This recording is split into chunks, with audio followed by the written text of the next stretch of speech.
Di Kilifi jopur ma Kilifi onyiso ichwang' margi ewi mbolea mabandia makoro gidwaro jatend migawo mar pur Mithika Linturi mondo ogwe tao ka gitude kod ketho mwandu mag jopiny kuom yie donjo mbolea mabandia e pachoka.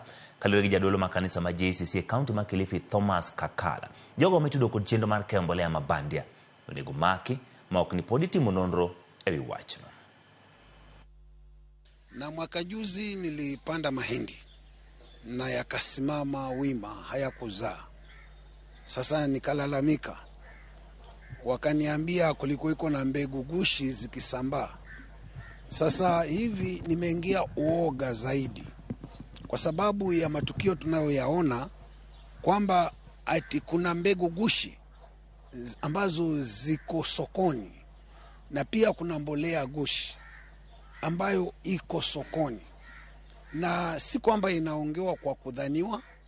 Vyombo vya habari vimeangazia, watu wamejitokeza, wameonyesha hizo mbegu gushi na mbolea gushi. Sasa hii mimi kivyangu naita economic sabotage. Hata bunge la Senate mumenyamaza tu, badala huu waziri aletwe awe impeached. Hastahili kuwa waziri. Ninyi mnasema tu tutachunguza. Mtachunguza nini? Mbolea gushi ipo. Ya Koromogiro kamano kuom Ahmedo Kete era mogiti